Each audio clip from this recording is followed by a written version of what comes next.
Halo, perkenalkan nama saya Kadimani Mulolo, NPM 2329061010, Program Studi Ilmu Hukum, Fakultas Bisnis dan Humaniora. Saya mahasiswa dari Universitas Jeniade. Dalam video saya kali ini, saya akan membahas tentang hukum perdata. Dalam video saya kali ini atau dalam penjelasan saya kali ini mengenai hukum perdata adalah cabang hukum yang mengatur hubungan antara individu atau badan hukum yang bersifat perdata, bukan pidana.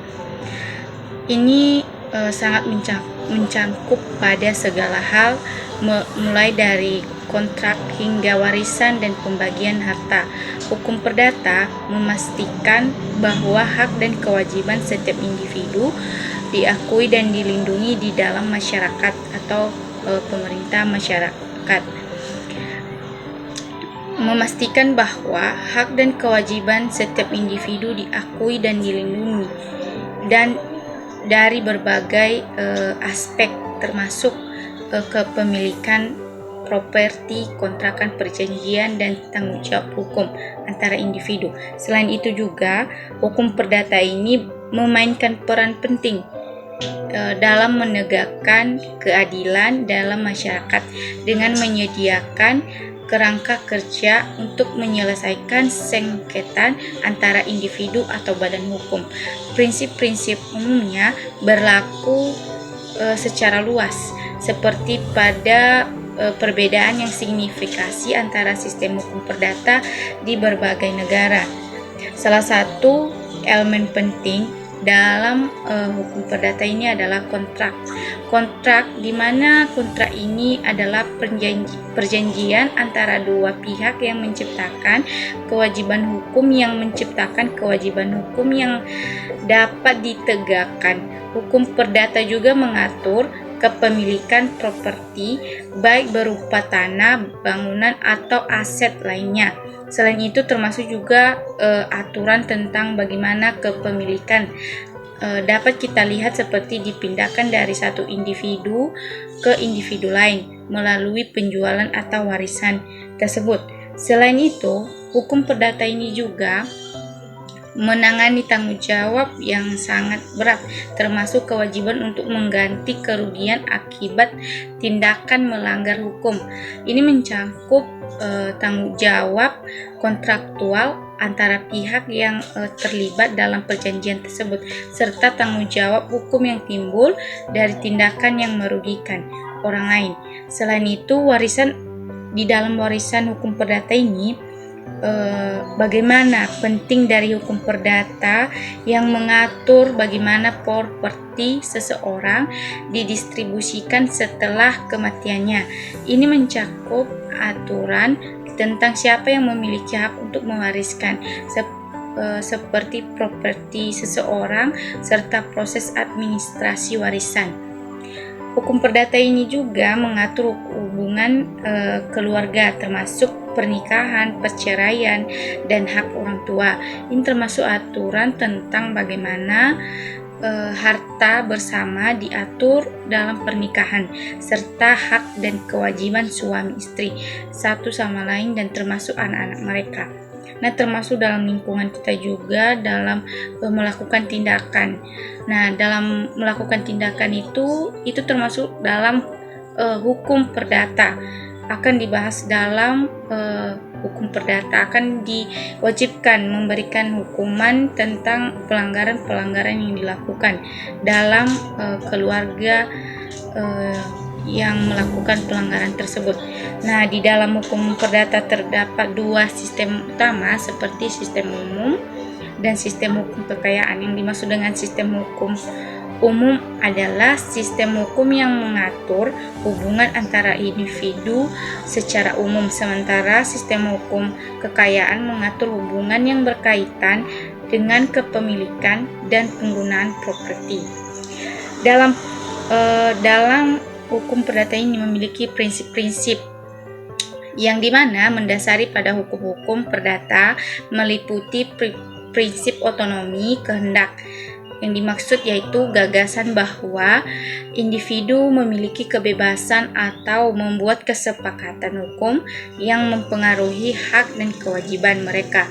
Nah, dalam prinsip tersebut berkaitan dengan prinsip kebebasan berkontrak yang menjamin bahwa individu menegosiasikan perjanjian mereka sendiri tanpa mencampur tangan pihak lain, selama itu sah menurut hukum. Nah, dalam hukum perdata ini juga mencangkup prinsip tanggung jawab yang menegaskan bahwa individu harus bertanggung jawab atas tindakan mereka dan harus mengganti kerugian yang disebabkan oleh tindakan melanggar hukum. Prinsip ini berlaku baik dalam konteks kontrak maupun detik. Nah, selain itu, hukum perdata ini juga mencakup prinsip keadilan yang menurut bahwa hukum harus diterapkan secara adil dan setiap individu harus diperlakukan dengan sama di bawah hukum. Ini mencakup prinsip bahwa setiap orang memiliki hak untuk mendapatkan hak asasi mereka, hak kewajiban mereka. Nah, dalam prinsip tersebut mendapatkan perlindungan hukum yang sama tanpa memandang status sosial atau status kekayaan mereka. Dalam praktiknya, hukum perdata ini sangat kompleks dan dapat melibatkan interpretasi yang rumit dari prinsip-prinsip hukum, serta menerapkan mereka dalam situasi konkret atau membutuhkan bantuan dari profesional. Hukum yang terambil untuk menavigasi sistem hukum perdata dan memastikan bahwa hak individu diakui dan dilindungi. Nah, dalam hukum perdata ini diterapkan banyak bantuan atau profesional hukum yang harus tampil pada individu-individu, baik dalam masyarakat, baik dalam individu, daerah pelosok-pelosok, akan dibutuhkan yang namanya hukum perdata, karena hukum perdata ini merangkup hak dan aturan dan hak asasi manusia. Nah, dalam hukum perdata ini memiliki akar yang menjalar ke dalam sejarah peradaban manusia atau perkembangan sistem hukum di berbagai negara di seluruh dunia juga, untuk memahami bagaimana kita perlu melihat perkembangan hukum perdata dari masa ke masa serta faktor-faktor yang memengaruhi evolusinya. Di dalam hukum perdata ini mempunyai faktor-faktor yang mempengaruhi evolusinya ada 5, yaitu peradaban kuno, 2 hukum Romawi, 3 pengaruh kanonik, 4 hukum kontinental, 5 common law, 6 kodifikasi hukum. Nah, yang pertama itu peradaban kuno. Yang dimaksud dengan peradaban kuno ini, sejarah hukum perdata dapat ditelusuri kembali ke peradaban kuno seperti Mesir, Babilonia, dan Yunani kuno. Di sini terdapat prinsip-prinsip kepemilikan properti, kontrak, dan tanggung jawab hukum antara individu. 2. Hukum Romawi ini juga mempunyai salah satu kontribusi terbesar terhadap hukum perdata, berasal dari hukum Romawi Corpus Juris Civilis yang dikenal sebagai Kode Justinianus, merupakan salah satu kode hukum Romawi yang paling berpengaruh pada prinsip dasar hukum perdata seperti kepemilikan properti, kontrak, dan tanggung jawab hukum. 3. Pengaruh kanonik. Selama abad pertengahan, hukum kanonik Gereja Katolik juga memberikan kontribusi signifikasi terhadap perkembangan hukum perdata, terutama dalam hal pernikahan dan warisan. 4. Hukum kontinental.